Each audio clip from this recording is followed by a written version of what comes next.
gentlemen, good afternoon, good morning, wherever you're at.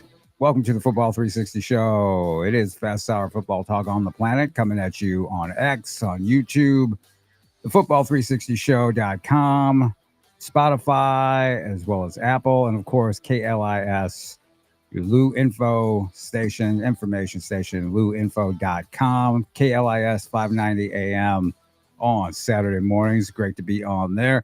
Great to be with everybody. How you doing today, Matt? Mr. Matt Bierman. Doing great. With Happy me to be as here. always. Yep. Happy to be anywhere. Especially happy to be in an air-conditioned, nice It's air-conditioned studio. Yes. Like this. Feels good today. Feels good today. Yeah. It's actually not too bad out there. And man, God bless everybody out there sweating. Whether it's morning. I don't see a lot of afternoon events. Got to get your practice in the morning, get your work done in the morning. Absolutely. I see why these 5, 6 a.m. practices are happening, because you got to get it done. And guys, of course, scrimmaging.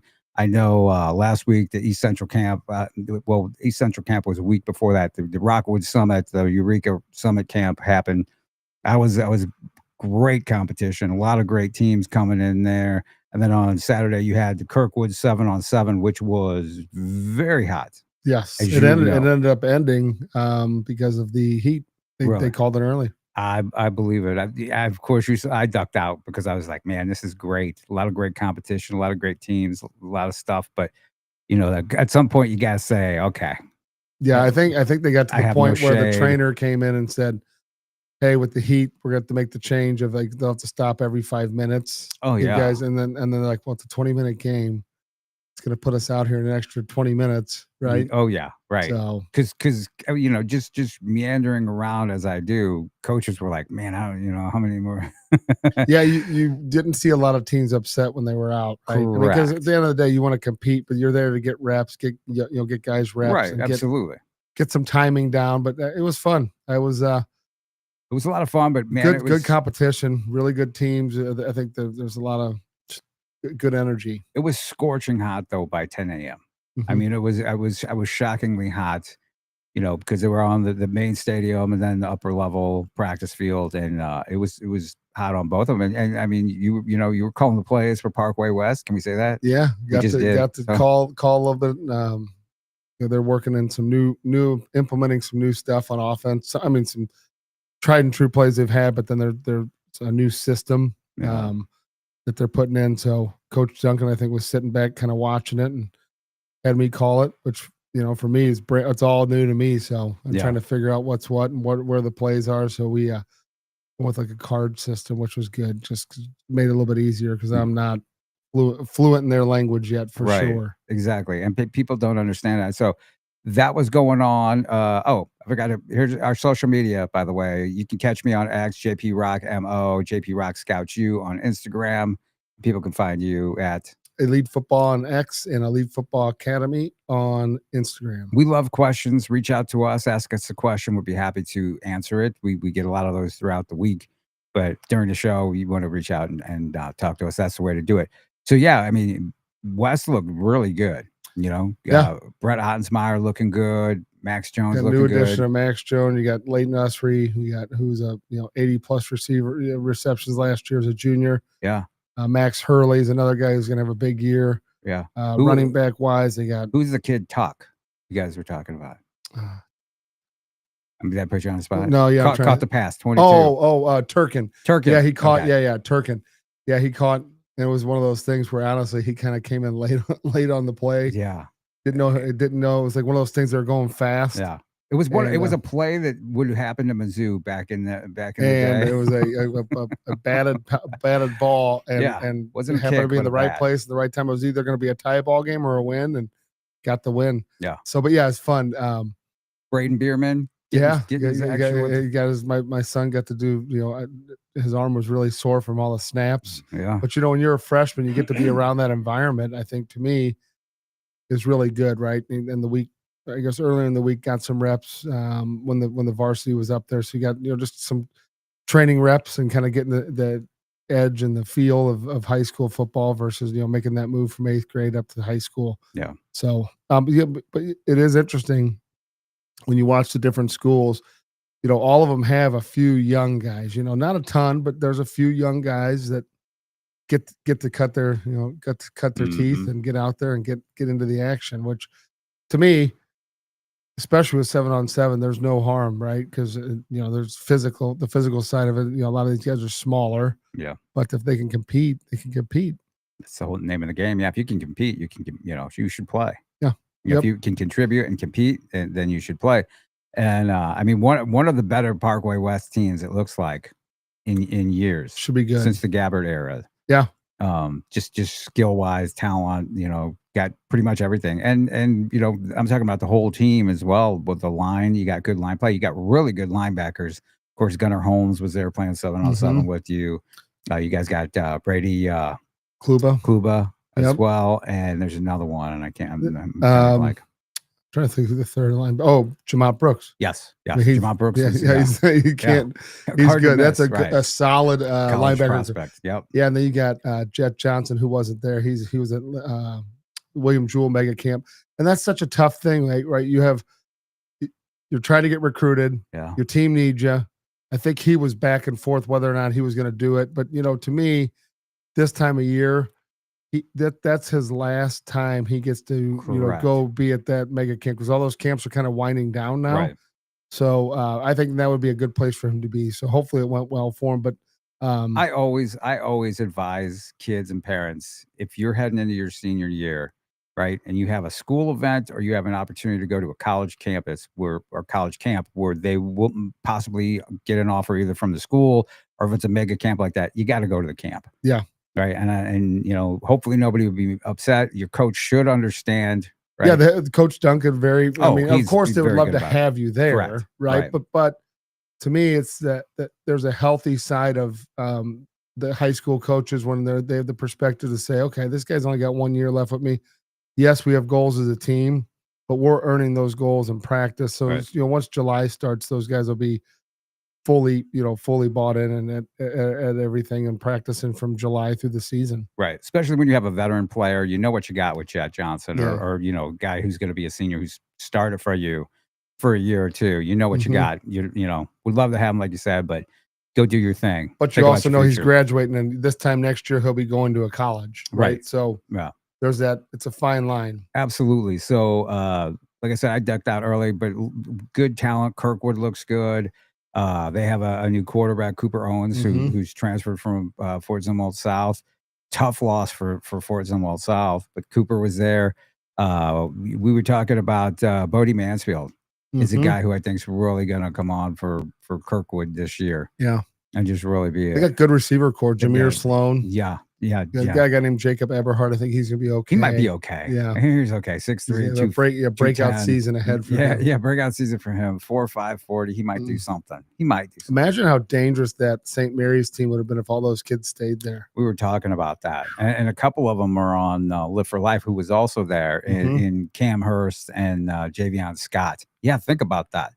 Think about that group, and there were some other guys who were there too. But man, crazy. That's just crazy amount of talent. Live for TJ Life. Woolfolk. You got a whole crew of them. Like it's there's a lot of really good kids. So, but and then Vianney actually had a really good run. Yeah, Sam Dean looked really good. And I think they were in the finals with. I can't remember who. Someone's gonna get mad. But was it Jackson? Was it Belleville East? Was it might have been Warrenton? Oakville? Because Oakville got DeSmet.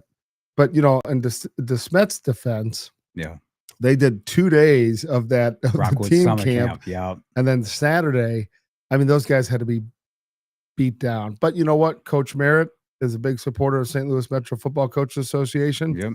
I guarantee you that's why he was there. He probably looked at the calendar and was like, this is a lot. Yeah. But they were well attended. They had a lot of kids there. Ridge James was out there. He was looking really All good. Of them. Yeah. I mean, the whole crew. So Gabe Rodriguez was doing his. So it's to me, those tournaments are really fun, and I like the energy more than I do like the club 7-on-7. A lot less smack talking. Yes. One thing that's interesting is the refereeing seems to be pretty universal between club and high school 7v7, and you could tell some of the guys just are not comfortable calling the game. Like they're just not. No, and they can be influenced a little bit. Oh yeah. You watched the touchdown and the guy screamed from the stands and the guy did not want any part of it. And he said no. with the stands, it seemed like, I mean, I don't even know if it was a stands because it was a practice field. Yeah. So it was, but it was pretty close, and it was like, yeah, and You walked right up on that. So, but all in all, good day. I think there was a lot of good competition, good kids, good. You know, the coaches seemed all upbeat. Kirkwood's got phenomenal facilities. Larry Frost did a yes, great job putting it together. yep, Um, and what's cool about that is a little history on that event. Back in the day before the Rams left, that Mhm. kind of became their baby, right? So they were really heavily involved in that tournament. So they would run it a lot of times at DeSmet. Yeah. And the last year when the Rams left, so I think it would have been the summer of 2015 or 16, whatever that was, that last full season, they were such good supporters of it. So before that, everybody got a T-shirt. What this was like a dry fit, Mhm. sleeveless. It was a Rams one. It was really cool. Like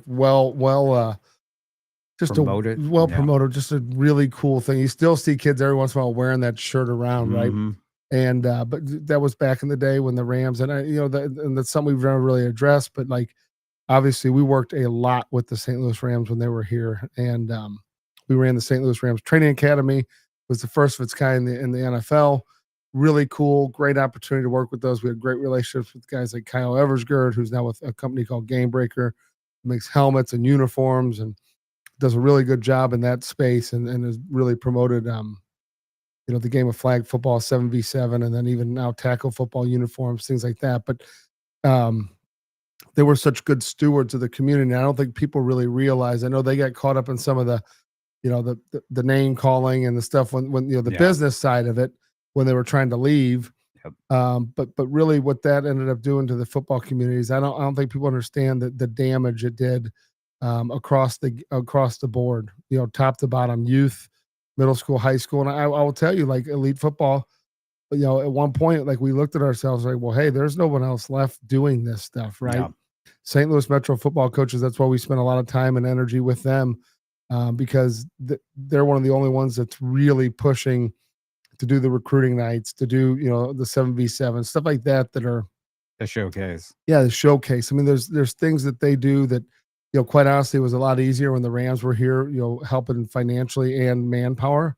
But yeah, that I think It's on an uptick. it's definitely coming back, and I Yeah. think it's been more of a community effort with a lot of different groups and people and trying to get it done. But there is definitely a void that they left, and I don't. I really wish the NFL would have stepped up and said, you know what, for the love of the game, it's one of the larger markets in the country. It's produced per capita as many guys in the NFL as any other city, top 5. Yeah. Why don't we invest some? So maybe that's something that the NFL could It's something look at doing. Yeah, some local company who's financially able to do that. Maybe we Mhm. should have Larry Frost on and just kind of talk about everything that goes on and what's done, because it's not just that little bit of time. I mean, it goes on throughout the year, right? Yeah, year round. Yeah. And so there's the National Football Foundation, which does like their monthly meetings. They do a lot of scholarships for kids in the community. They used to really work hand in hand with the Rams. The Rams would fund scholarships, and they had a thing called the Golden Horn Award. There's so many good kids have won that over the years. That's like stewardship, good citizenship, good grades. Gone. I mean, it's still Didn't National Mason- Football Foundation still doing it. Yeah, didn't Mason Wentz just Mhm. win that Mhm. this past year? Yeah. Guy, Wright City, trained at Elite. Great kid. Came to the KC Varsity Combine, won the King of the Hill. I'll never lineman. forget that. He was so Then he pumped. won this award. Oh, I know. Yeah. So, but those things that are the backbone of what's going on in football. I think they've given out the Lombardo chapter of the NFF, National Football Foundation. I believe is like at $750,000 in scholarships. It's given out in its lifetime. Wow.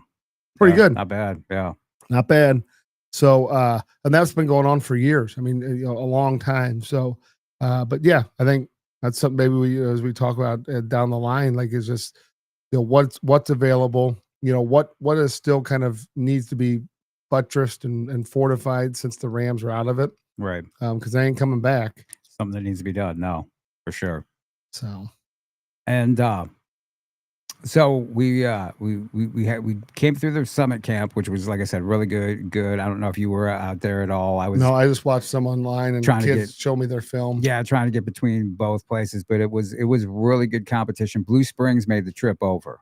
And what's interesting is they were late getting there. I don't know what start they got, but they drove over and then still competed and then had to, get out of there. Turn around and leave. Turn around and leave. I mean, and so they were there. They were there probably about 2 of the 4 hours, I think, maybe 2.5 of but man, they competed hard. They stepped off that bus and just did it. And Ronell Johnson, defensive end from Blue Springs, who's a 2026 kid, who was then headed to Mizzou this past weekend for an official visit. He's got his schools down like pretty much Mizzou, K State, and some other regional schools in the area. But man, just competed really hard. So an event like that was really good because you had Ronell Johnson there, right? One of the top guys, he's top 4 of my guys in the 26 class. You also had Titan Davis, right? Who just committed to Michigan. Congratulations over the weekend. Spoke to him. It was between Alabama and Michigan. And he said, didn't know when, but he said he was going to go on this visit and then come home, sleep on it. Well, he that's all it took was this one sleep, and he knew that that it was Michigan Wolverines for You know him. what? Michigan's done well getting its fair share of St. Louis kids. Not a ton. Missouri kids, yeah. But they have done. Haskins, they did really well there. They did well. Sprague, big offensive lineman. Who is the Bell kid from Park Hill? Oh yeah, who went up there? So out of Kansas City. So Michigan. Will Paul from Parkway West, he was there. He's a starting fullback for them, All-American. Yeah, not All-American college, All-American in high school. They recruit, and there's some more kids that they're on. J.U. Chesson. Yeah. So they do a really good job of recruiting the St. Louis area as well as the state of Missouri. So it was. I mean, there was that. So you had the Smet, you had Blue Springs. You had of course the host Eureka, who has really good players. So and it's a full contact camp.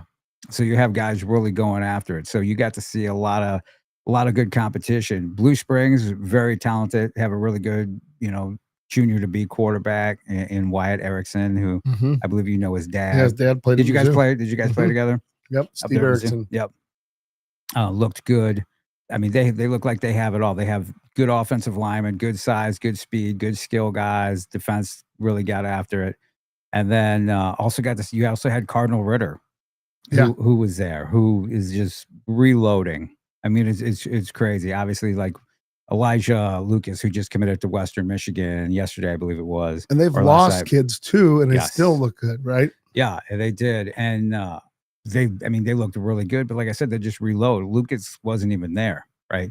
They have a really good sophomore to be wide receiver named Ryan McDavis, who just looked really good.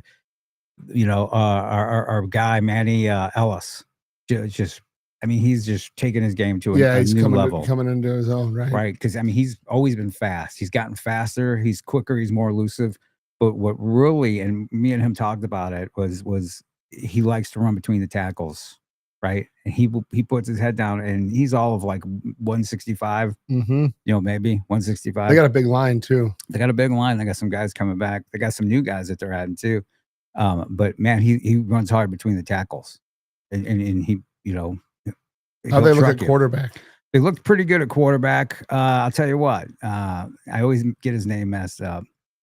I call him Kaz. Kazmir. Yeah. Right. Kazmir. It's the last name that I always get messed up.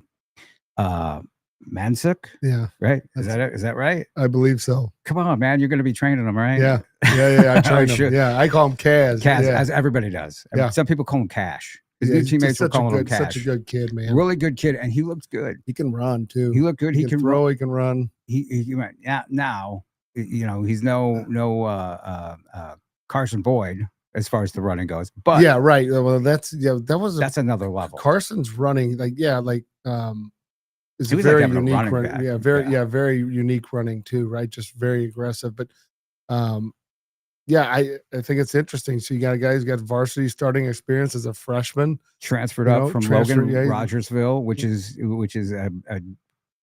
just a world apart, like culture wise. Yeah, Logan or Rogersville, Missouri, which is down in the Springfield area. and then coming up and being a Cardinal Ritter. But he looked good. Yeah, he's fast. He's strong. Yeah, has And a nice arm with good accuracy. yeah, Was hitting his receiver, threw nice deep passes because you had the Ryan McDavis kid who I saw caught a long touchdown.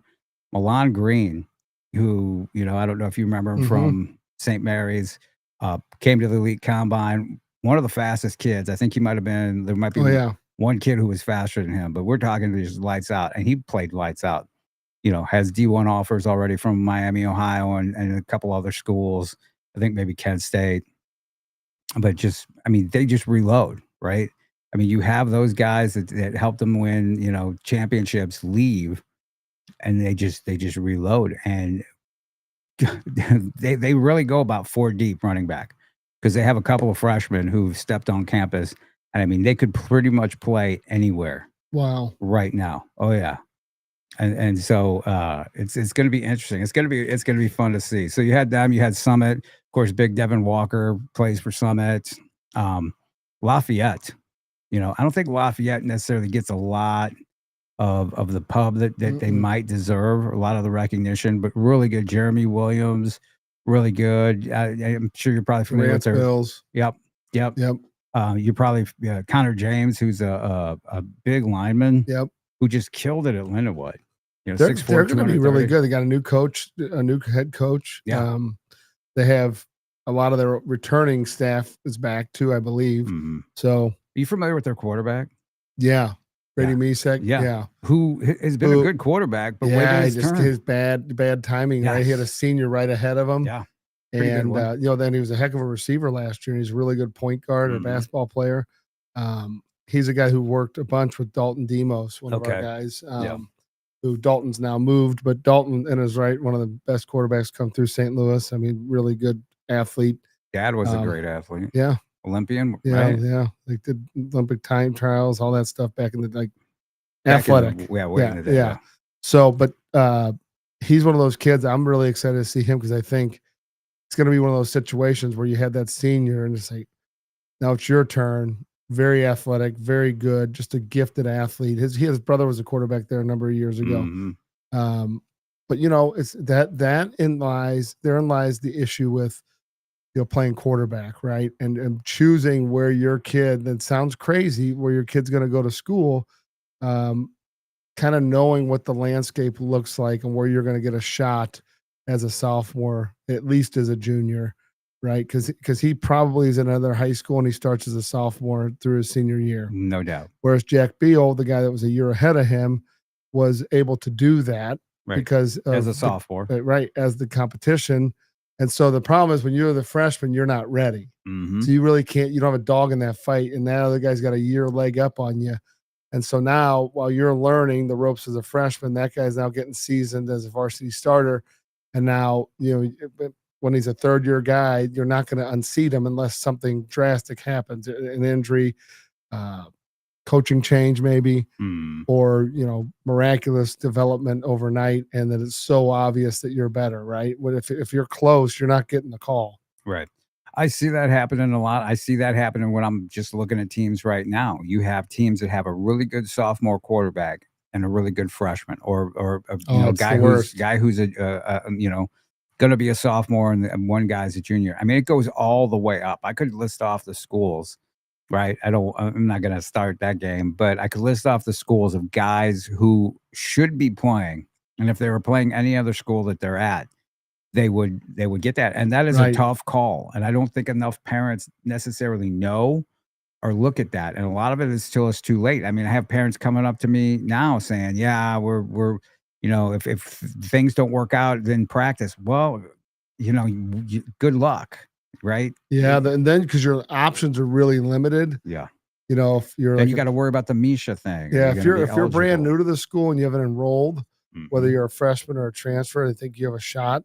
But if you wait and you enroll in school, like if you go to class, you're dead in the water, I think. I mean, unless the family moves. Right. But yeah, quarterback is that position, right? Like where that is a real major concern. Like we looked at it with Braden, my son, like hey, where's the best option for him, right? There's a couple guys I love and respect. I would love him to have played under them, and just because I know what they do. But there's also guys that like situations where you're like, it's not a good fit, right? You don't want to wait till you're a junior to have a shot, right? And I mean, and it sounds like, oh, you don't want to compete. It has nothing to do with competition. If you want to compete on the highest level and you're not on the field, the game tape rules everything. So if you don't have game film, and they'll look at your freshman and JV film, but there's no value in it. Right. They want varsity film. Yep. So like you have to take that in consideration. And so, so that definitely went into our thought process of like, hey, where do you want, and also like, where do you want to go to school, all that type of stuff. But the number of kids that do have choices that are maybe their families looking at private schools or their family, or they live in a district where they can move from school to school or, have a choice, school choice within that district. I think a lot of parents go into it blindly thinking that it will just work itself out. And if you're not 100%. strategic about it, and you're okay, so you got to think of it in the terms of like, where am I going to get the best game film, right? And you can't control everything, but you can hedge your bets. It's like anything else in life, right? You and I don't know the exact answer to any of this stuff. We have pretty good idea from history. Yep. But you can hedge your bets, right? And so hedging your bet is putting your child in a situation where if he's a receiver, where they throw the ball a lot. If he's a quarterback, they throw the ball a lot. If he's a quarterback who's more of a bigger, slower guy and they run the ball a lot, then he's just gonna be handed off. But if they're running like a option based offense, then he might not be able to do it. No, and he's a right? pro style, and he's a pro style guy. Yeah. So you need to know what the fit is. You need to know what's ahead of your child, a year or two ahead of your child. And that's every position. 100%. And I think a lot of parents are just like, oh, he's a good middle school player. We're going to have him go to this school. We live here. We're going to have him go to this school. I'm telling you, you got to look ahead. You've got to look at the rosters. You got to look at what's coming back. It really is. And I know we say it all the time about college as a pro sport now. I'm telling you what, that's the way high school ball's kind of getting to. Yeah. If you don't approach it with your child, like, hey, like, again, they may lose interest. They may not want to play football. If they stop going to workouts, like I was talking to a guy the other day, and it's so true. I've said this, he said it, and I've had this conversation with boys in particular. 16 is really what you got. Okay. For a couple reasons. One, they're starting to near their maturation physically, height and weight wise, not their full weight, but they're starting to head that direction. Yeah. Kind of how their body looks. That's one. Two, usually a car enters the situation. Girls. Social and girls. Yeah. So if they can overcome that or navigate that and still keep their eye on the prize of what they say they want to be, okay, then chances are they're going to make it, right? Or have a shot. Doesn't mean they're going to be an All-American in college. It doesn't mean they're going to play Division I. It means they have a shot to play. A lot of these guys, and you and I have seen it a million times, where it's these guys that kind of slide through the process because they're anointed early, right? And they're bigger, stronger, faster early. And then they enjoy the spoils of high school because they're the guys got all the offers and all that. Heck, those guys, the guys who are anointed and have the offers, they slack off. Oh, see it's that. Crazy. So yeah, it's unbelievable. So, and then when that hits the 16, 17 age range hits and there's girls involved and parties and I'm a big deal, other things going on. Yeah. It's like, one of our old coaches used to say, I'm a real big deal. If you don't know, just ask me. Right. So like you have to think from that perspective as a parent though, like you have to monitor like what those behaviors are, right? If your kid was really gung-ho about training in 7th, 8th, and 9th grade, and then all of a sudden in 10th grade, oh yeah, we had practice today. Yeah, I'm good. I already lifted. Yeah. Right. Stuff like that. Those are red flags. Or coming into elite. You're going to come in and train. Oh, well, hon, you used to go train it's Sunday. Yeah, I'm good. I already know all that stuff. I'm good. Yeah, I've done that. Don't you know I have offers, I Mom? hang out at the pool. Well, here's the thing. It's interesting because this past weekend, I brought my two nephews in, right? And so one of them was supposed to go to a pool party. And he's young. He's going to be entering freshman year. His girlfriend starts blowing up his phone, right? Where are you at? Why aren't you coming to my pool party? I'm training. And so going to talk about that in just a second. it was super interesting. So I'm talking about bringing my nephews into elite, right? And so he was supposed to be at a pool party, but he got there. He was nervous coming because he had never been in there to train. But his girlfriend's blowing up. I'm like, "What did you say?" He's like, "I told her I love this. I want to do this." Yeah. I'm like, good man. And Yeah. I'm telling you, of doing this for so long, and really counseling a lot of boys through this, right? Mhm. Because like they don't know, right? I mean, we didn't know when we were that age either. Yep. So yeah, obviously it's healthy to have relationships and date and all that fun stuff. But I have found, especially in those early adolescent relationships, when that situation right there Yeah. presents itself, it's viewed by the other party as competition to them. Oh, 100%. So there's a squeezing of like, no, you got to be spend time with me, and not understanding like, no, this is constructive. I'm over here doing football, but they don't understand it, and it's viewed as like another female, Yeah. right? It's viewed Hey, as something else. Look, I'm sure you can relate, right? We're Mm. both married, right? Earlier in our marriages, football was Oh considered a yeah, competition, oh yeah, right? What we did was considered competition. yeah, Any outside side interest besides 100% focus on it. So I mean, that's something you got to navigate. So the earlier that they learn that, like you said, the yeah. better. And it kind of shows you where their head's at, right? Yeah. Because like he's being, really like probably socially stressed Yes. in that scenario, and learning like, no, this is because it opens your eyes when you're in there training, like, oh wow, there's Yeah. a whole new world. Oh yeah. I can do this, and it's like a cheat code. I can get better at this. Yeah. Because he's already pretty good. Yeah, But he's built well. yeah. Good lower body, good Yeah. body on him, Yeah. just big, strong, and just as you described him to me. And Yeah. what's interesting is, the reaction is like, usually this is what I've seen over the years with coaches that come in, and then we start to go through the interview process. Typically, the ones we end up hiring are the guys that are like, "Oh my gosh, I wish I would have had this when I was a kid. I could Yeah. have done this, this, and this." Because then their mindset's not, not to diverge too much, but there's too many guys in the game in the sky, the training world now. It's all Mhm. about them. Oh Like yeah. I just watched a video right before we turned this on of a kid doing some drills. And just because someone's got a speed band on you, or rubber band, or weights, or weighted vests, or whatever it is, does not mean they're coaching you, right? Yeah. 9 times out of 10, it's like if there's not a technique behind the skills training thing, and it's just they're trying to add resistance on a skill that you haven't mastered yet, you need to run for the hills. So a lot of guys just don't even understand what they're doing right with that. So, but yeah, I mean, you get into that environment where you start to realize, like, and then the players that are successful, they come in and they're like, oh wow, this is what I've been missing, right? Yeah. Like answers to the test. And I think therein lies the reason why we do that, is because we've found over the years the vast majority of the time in a high school practice is spent on the choreography phase, which there's a lot of reasons why that is. Yeah.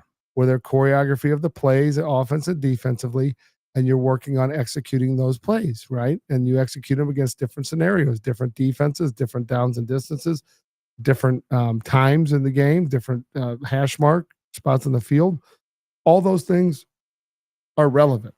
The problem is, the assumption is because a kid has a football helmet on and pads, that he knows how to play the position that you put him in. Yeah. And I would argue that probably 95% of all the kids playing out there are at a novice to beginner level skill.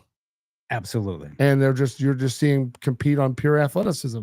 I mean, that's after they've been playing for several years. Correct. Right. They don't learn. And, my nephew said to you, one of the things he said is, I've never done any of this before. And then he made a comment like, I learned more today Yes. than I past 3 years of playing football. Yeah, combined. Crazy. And what's so crazy is, and what he's going to learn then is in the process is, it's the mundane, it's the basic, it's the drilling over and over and over that make you become a master of it. And I was talking, I forgot that one of the conversations I had with someone the other day via text with one of the parents. And it basically was the gist of like, like something really good happened for his son. I got to go back and look and see whatever it was. But I said, all those hours of like basic throwing and all those hours of things that just seem really benign suddenly come shining through when you see your kid out there with other people, and you're like, oh, Yeah. And even if your kid's not having a greatest day, Yeah.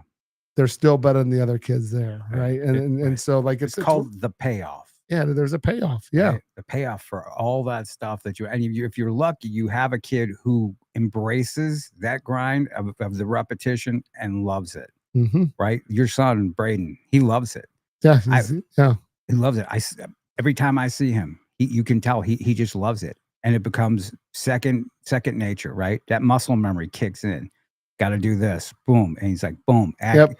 Just And then if it consistent. doesn't go perfect, then what the response is, as you want from that athlete, is, hey, how do I fix this? What's going on? Da da da. Because they, there's that, they try to self correct, and then sometimes it's like, okay, hey, what else do I need to do? And the other thing is too, if you watch the kids at the high school level, like at practice, or if they're in training at elite, once the session ends, do they hit the door as fast as they possibly can? Like somebody got to go. Sometimes you got to go places. Right. Where you got your mom waiting for you in the car out there, right? Right. But the ones that hang around and get extra reps, there's like an insatiable thirst, if you will, for learning and getting better and competing. One more throw, Right. One more throw. Like the number of times the one more throw scenario, right? Yeah, like I had a guy yesterday, one more. Dawson Sigma. He's over at St. Charles West.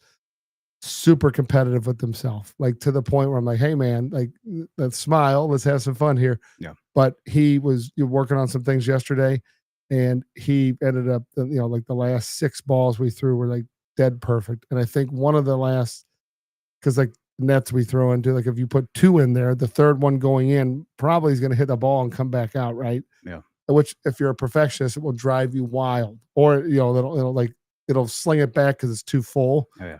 And what's the perfectionist want to do? Well, let me do 3 more. Yeah. Because he wants all 3 in the hole. Wants to end on a high note. Right. And so there's some gamesmanship with yourself when it comes to training, right? And there's pushing yourself and letting other people be vulnerable, and let other people coach you and tell you that it wasn't right and this is how you can do it better. And I think they're learning that skill set, whether it's through performance training or football skills training, is very valuable, not only just for football, but for life, right? It's being able to learn from other people that have a different vantage point. Yeah. Is very helpful. And that's the other thing, is not just the one more rep. They will talk to your trainers. They will talk to the coaches there and get that, because one of the things, I'm there all the time. Mhm. I see this stuff. So it's like, I just don't think anything of it, but it's on a different level. And I've even told you this. I know how you feel, because I brought them in there and they got the chance to talk, right? And so I'm being hard on them, right? Yeah. Oh, yeah. Want them to do well. But your coaches taking the time to talk to them and coach them and teach them things. And these kids, if you're a kid and you go into train and your coaches are willing to talk to you after training is over, right? All of them will. All of them will. Yeah. Right. You take advantage of that. Take advantage of that, because I Mhm. brought in my older nephew and my younger one, who's going to be in 7th grade. And man, they were talking to him, the one that's going to be in the 7th grade, who just like he was the most important kid. Yeah. Right there. I'm telling you, you ask questions to guys that love what they do. Yeah. They are going to pour into you. Like the number of times I've had conversations with kids after the session where they just ask something about whatever it might be. Yeah. And then it's a dissertation on like, okay, hey, this, and this, right? Mhm. Because sometimes in class, like there's only so many things you want to fixate on, because you got to you got to keep them progressing, but you also don't want to bog them down with too much detail. Yeah. But you get to that spot where the kid starts asking you questions. Yeah. And they're pointed questions of like, hey, what do I do in this scenario, right? Or hey, can you watch this film? The number of kids, I will tell you, that's what I love the most about what I get to do is those conversations. Yeah. When you're hearing how they're doing, or you hear that it's going rough for them, you help them navigate those situations, right? And Mhm. educate them, because you and I are not hearing things that we've never heard before. Yeah. We're dealing with things that we've seen 1,000 times, but to them, it's new. It's their new, world, and right? it's the most important It thing in the is, world. and to their Yeah. parents, it's important. So I think having a group where we that we would have people that would say, "Oh, well, they're biased. You're paying them to do this." It's like, well, the reality of the situation is that coach is being paid to be there as well. So, like, if Yeah. you want to make that argument, go ahead and make that argument. It doesn't doesn't win the argument either way. It just kind of proves that like it's babble, right? Yeah. But the reason why we do what we do is we get to communicate. And we don't train kids. The primary reason we don't train we train kids is not just to make money, right? The primary goal of doing what we do is to keep our doors open to get to train more kids. Yep. Because we enjoy training kids, and that's how it started. The helping, and that's how it's continued. Yeah. And it's not a hustle. It's not something that's easy come, easy go. I mean, we had a kid show up the other day, first time in, and he had been going somewhere, and I think he went 4 or 5, 6 times, and the person he was supposed to train with at the facility showed up one time. Wow. I can tell you, in all the years that I've done this, I can tell you the date and time when it happened. It had to be like 2006, 7. That showed? I didn't show. Yeah. I was driving I was driving and I realized, oh my God, I have to be at this team training thing. And I had 10 minutes to get something that was going to take me 20 minutes to get there. Right. And I didn't have at the time. It was we were just renting from Velocity. So I didn't have any extra coaches there. Yeah. So I walked in like a minute to spare. I don't know how the hell I got there, but it's never happened. Oh. Ever. That's right. amazing. And so, do we have coaches that sometimes get caught in traffic? Do we have coaches sometimes get their schedule messed up? But I will tell you, me personally, like that's dedication. You got to show up, and this is not a business where you make promises to people, because that person that you're training is their most prized part of their life. Yeah. It's their child, right? I'm surprised they went back that 5th time. I'm surprised they went back that 3rd time. All it would take was like 2 times and not showing up. It's like, I'm good. Yeah, well, I'm sure there was some, fibbing going on. Well, this happened. Right. You kind of give them and then, then what that does is my keys. Yeah. Oh, yeah. He was out of town or whatever it is. Yeah. So, but what that does is it opens up the door for people that actually do it for the right way to do it the right way. Right. And I think that's just part of the process. And I think there are a lot of people, and I ran into one of, a guy that I would consider one of the better coaches, does skills training around town. He's been doing a long time. And he made a comment to me. I saw him at 7-on-7, and he made a comment about like there's a bunch of pop-up coaches all over the place. Oh, yeah. And we were talking about how, like a guy, and I'll tell you, like if the guy that's training your kids, training him at 4 different positions, or he puts himself out there as an expert, I would argue that that's probably a big of a lie. And it's just someone trying to get, as much business as they can, which again, great. But I realized early on, like when I first started Elite, I did receiver and quarterback. Mm-hmm. And as I got deeper into it, I just had other guys that did all the positions and that they were experts in, right? And so, yeah, have I trained NFL receivers? Yes, I have. Probably more than most of the guys that are in this region, right? Mm-hmm. Have trained high school kids. I trained that many guys that have gone on and done. But guess what? At some point, I was like, I'm done. I have so many quarterbacks. I'm just going to pour all my time into this and leave this to, Brett Fisher, Lamarck Browns, and like now we have Kevon Gaines and Josh Munn, guys that have come through our system, and Kid Sutherland. There's a bunch of receiver coaches, and we have new ones coming in that are kind of learning the lineage of what we do and why we do it. But JP, it's wild to me that, you have so many people. It's this, jack of many, master of none, right? Yeah. And they can't understand why they're not consistent. Well, yeah, first of all, show up to your appointments. Correct. Right. And like you and I, we know enough. We could coach every position that's on the field because we've been around football for so long, right? Mm-hmm. Done it. But if you want to specialize, especially in today's environment, if you want to play either at a high level of high school, or you want to definitely go to college, you're gonna have to specialize. And that's something that I think we probably should talk about a little bit here in a minute, about kids needing to make decisions and choices, right? You can't do it all. And there was a young man, we're gonna talk a little bit more about what I saw at Elite the other day. But man, you can't do it all, and you're gonna have to learn that. So we were talking about how, master, jack of all trades, master of none, and how people need to specialize stuff, especially in today's environment. I mean, starting at a young age, right? You got to, if you're in a position, you got to pick that position. Like I have a third nephew that I was talking to you about, right? Mm-hmm. He hasn't started playing tackle football. He did some flag football, so we don't really know what position he's going to be.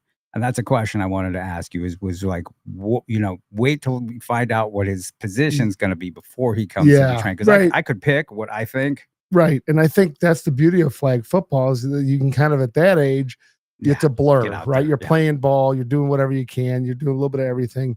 And then in due time, you start to like specialize and specialize. And again, like I'll tell you, like just like even watching like the way my son, like he's a quarterback now, but when he first started as a little guy, he wanted to do receiver. He was good at receiver. He could move well. His hands were decent. He's but a heck like of an athlete. but he then he did defensive back, but then he spent a ton of time at running back. He loved it. Absolutely That run it. explains it. But I knew in the back of my head he was not going to be a running back, but he loved Coach John Johnson, who was on our staff. He loved him, and they had a great bond. They still have a great bond to this day.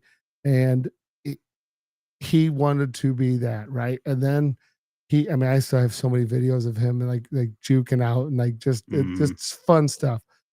Well, then he would do a session there, and then he would do a session at quarterback, and then he started doing more sessions at quarterback. So he started specializing, and then truthfully, like, and it's put that just dovetails in this situation, in this conversation is at some point, and I hear I'd love to talk to these college coaches more about it because you hear so many mixed messages about being a dual sport or a 3-sport athlete, and they put so much value in it, Yeah. and this and that, and then I can tell you, I have specifically shown multiple boys, one in particular that has mastered 3 games that he plays, right? Statistically and winning wise. Mm.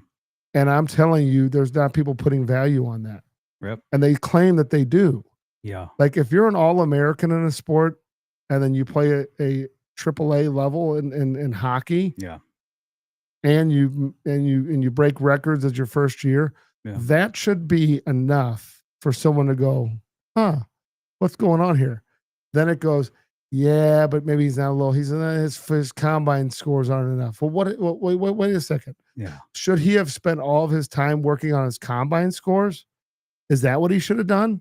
Because if that's what that's what they're saying. Yeah. Like we don't value that. Well, there's a But we difference want between this. right appreciation and valuing. Yes. And I think they can appreciate you're a good athlete in this sport. but they will tell you Yeah. they want you to be, and you'll listen to these guys like, oh yeah, it's great. He won a state title, this and that. But then they can devalue it as fast as they want. Yeah. So what the question is then, when do you specialize in your sport? Like at what risk do you have by doing that, right? And I think you'll have these coaches who go, what other sports do you play, right? Because there's still this old school mentality of, yeah, I'm going to recruit the great athlete. Yes, but if you don't put value in the people that are playing other sports that are dominant in that sport, like what are you looking for? Yeah. Just them to play another sport? Like let me tell you, speed, agility, strength training is another sport. Yes. It is because it's training your body to do a multitude of movements in different planes. It's sharpening your balance. It's sharpening your proprioception. It's sharpening all these different components that you would say that you're getting in other sports. Yeah. Right. Well, the problem is it's all anecdotal. It's all, and you hear this lie pushed out every year at the national championship. This many guys ran track, and this many guys, played multiple sports. Yeah. Again, JP, this is my simple question. Yeah. Fine, you can have that view. If it was so good for your athletes in college, why don't they play multiple sports? Yeah. If it was going to truly yield a better football player, would you not encourage them to play 2 other sports throughout the year and come to you in the fall? Yeah. No, it's the risk benefit. And what would they say? Absolutely not. Right. We're not going to risk that. We're not going to risk him. I can tell you, I won't name names, but I was talking to a head coach, and he made a comment about a player on his team that was playing baseball. And he said, I wish he would make his damn mind up if he's a baseball player or a football player. Yeah. The problem is when they recruited him, they told him he could do both. Yeah. That was the lure. Right. And Yeah. so, but the reality of it is when the coach does not have you there, he knows he can't maximize your value Right. when you're splitting yourself. So why is that not true in high school? Yeah. I agree. When you're young, middle school, elementary, play as many sports as you possibly Right. can. Right. Figure out what you're good at. Right. Even play different positions. Yeah. I would say that a lot of it is position based, right? I think if you're going to be an offensive lineman, I think you want to play basketball and play offensive line. That's great. Awesome. You know, I think if you're going to be an offensive lineman, you want to wrestle, or a defensive lineman, you want to wrestle. That's great. Leverage, right? Mm-hmm. You know, footwork, basketball, offensive line, great. Skill position, track, right? You want to be a sprinter. I try to tell everybody, hey, Yep. you know, keep it going. I don't think baseball translates well to football at all. I don't think that, I mean, and I know it might be similar to some, I don't think hockey does. I don't think lacrosse necessarily does. And I might be pissing people off, but I'm just being honest, right? I think by the time you are entering your junior year, you got to decide what you want to do. And I know it might be like, oh, but junior year, well, that goes back to what you said about when they're physically developed, right? Right. And when they start mentally knowing what they want to do. You got to make choices in life, right? And if you want to excel at your highest level, you're going to have to make them at that point. Now, you got to decide that when you're just like you said, if you're in middle school, man, you could be the middle school hero. You can be a freshman hero, sophomore. Right. Do all that stuff. Get it out of your system. And learn what you're still wanting to be, right? Correct. And again, I think, not specializing too early. And football is a cool sport because football is one where you really don't see a ton of kids over specialized because you do in some of these other sports because they can do it year round. Football, You're not doing year round. Yeah. If you're going to be a year round football player, your alternate sport in the off season is performance training, lifting, strength and conditioning, right? So you can survive the game. But too many kids are, I think, like being told like, hey, and then here's the other thing. Oh. There's a lot of kids that play that extra sport for their high school. I don't know where to go. And then the problem is that, they're doing it to help out and they're probably not, it's not their primary sport. Yeah. And they're doing the best they can. Right. And they're getting pulled every which direction. And then that kid is treated like a pariah when he wants to go do something that's going to, for his sport. Because the guilt trip starts. Right. Well, you can't miss baseball. And JP, there's a particular coach this year that I think I showed you a text or two, that there were some kids that missed the combines and missed some stuff that would have helped them where college coaches were in attendance. Yeah. And you know what? That guy that was berating these guys and some of the texts I saw, guess what he did? He left. Yeah. Sure. Because it was always about him. Yeah. He left. He went to a different job. Yeah. And so guess what? That decision you made and when you missed is now your decision. He doesn't care. He moved on. He'll forget about it. He's on to the next road show. So the problem is you have to have perspective. Parents have to get involved, right? Because there's still minors. It's not the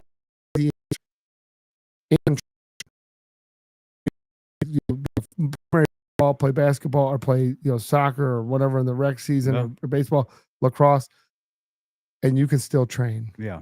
Oh, absolutely. That kid I told you that was the 3-sport athlete during his state run in hockey was training, and during his state run in lacrosse was training. Yeah. So and guess you what? can do it. That young man went to Lindenwood and was getting oohs and ahs. Yeah. Right. Now he's got to get some offers. Now he's getting some offers, which is incredibly tough in this environment. Yes. Which we can go ahead and talk about. But one person that I wanted to bring up because I was thinking about it. So Santiago Castillo, right, big offensive lineman from DeSmet, came into elite, started training, was really just like a big mold of clay, right? And talked about his background, right? And he had played volleyball. Great when you're young playing volleyball, right?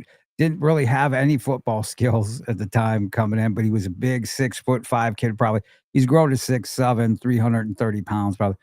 Multiple D1 offers now, right? From coming in and training. Didn't mess with the volleyball stuff. Realized he was a football player. Had the conversation with dad, right? This is what you're going to do.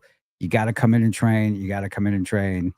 Eventually, his high And he school wasn't, coaches. yeah, like, right. Then all of a sudden, now he's getting offers. Now he's getting offers. It doesn't happen, especially in today's environment, by happenstance. And no, not anymore. It used to. Used to be, yeah. You could just be the best athlete in your school, and schools would come at you. And so here's the other thing.